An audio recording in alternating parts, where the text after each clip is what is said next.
mahad celinta waa arin aad iyo aad muhiim u ah صح marka xageen ka baranayna mahad celinta marka ugu horeyso inaan ilaahina abuuray aan wax walba ugu mahad celino صح markaan taas barano waxa arkaysaa dadkana inaan u mahad celin karno laakiin shaani marka xiriirkaas uusan jirin ama marka qofka ilaah runta uusan aqoonin oo ilaah u mahad celinaynin ma islaadahay dadka asaga la socda ama dadka asaga la jooga ama dadka wax u qabta asaga oo mahad celinaya ما يحصل توبيسو صح ان هورت هذا بشيء انه شيء waxa waa cibaadada ay kamid tahay mahad celinta anaga hadda hadii la dhaho kale cibaadooyinkiina maxaa kamid hadii la dhaho kale mahadnaq waay salaadeen dhan la sheegay xitaa waa mahadnaq waay salaadeen waa mahad celin shaani aan ka dhaxgalay waxaan jeclaaday marka adiga masiixiga ahayd oo ana wali aan muslimka ahaa oo waxaan ku dhihi jiray shaani ma duceysan ismiya adiga ma tukanaysan ismiya waxay tiraahdaa dukashada ugu wanaagsan ee aan tukanaa waxay tahay waa mahad celinta ilaah saakan soo toosay leedahay ilaahu adaa ku mahadsan توسنا إسمه توسي حاله جديد ولا سنة واتكتبه وابدكشة ولا سنة ومهد فيري وحواي وحليه وحلها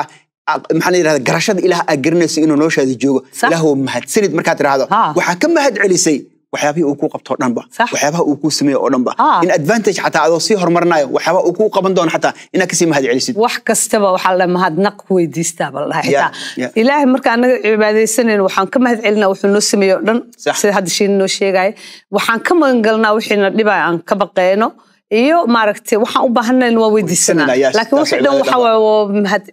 mahadnaq ayaan ku soo galnay waa cibaadadeen ugu weyn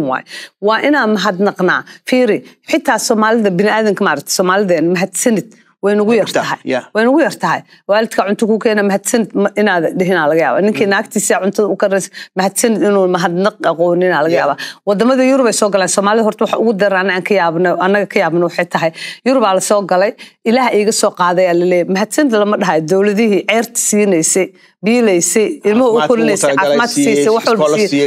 وحول بالوقت سكول هذا لوفر دوكسي لوفر وحكست لقدي سومالي معلمين لوسمي وحول مهتسن ما بيقى إله يسوق بدكم نفتعلوا لا بدو كم نفتعلوا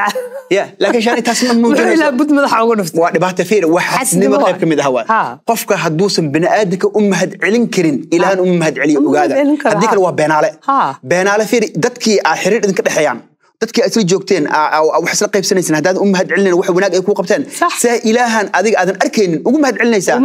ma ilaaha u mahad celinaysid waxa way reflection ay ka bixinaysaa dadka kula jooga marka hore ee kula nool ee xiriir kula leh ina u mahad celisid markaas waxay noqonaysaa qayb kamid ah macnaha hab dhaqankaaga haduu yahay dhaqan wanaagsan ila xiriir ala leedahay dhaqan wanaagsan oo ilaahan u mahad celinaysid si fudud ayaa waxay u noqonaysaa in dad kale tana ku agjoogna u mahad celisid صح amar waxay soo xasuusisay waxaan soo xasuustay kitaabka qudus ku qoran si qofka hada u mahad celinayso marka dheeyso kitaabka qudus waxa ku qoran walaalka aad arkaysa qofkan binaadinka arkaysa hadii aadan jeclaan karin beenaa la tahay ilaah ma jeclid ilaahadan arkin soo dhigi kartaa la jeclaa kii arkaysa da qori la daba ordaysid oo rutiina ku fisay oo rutiina dish oo rutiina cays oo rutiina xumaysi ilaahadan arkayna ma dhigi kartaa waan jeclaa waana ko anaga jaceelka inaga dhex muuqataa dhexdeena ay ka muuqataa mahad celintana ee fiiri maanta hadii oo maxay ilaahay caafimaad nasiyo nolol nasiyo hurdo ka soo kici maxay guur ku sii ilmo ku sii wuxuu ku sii hadaan ka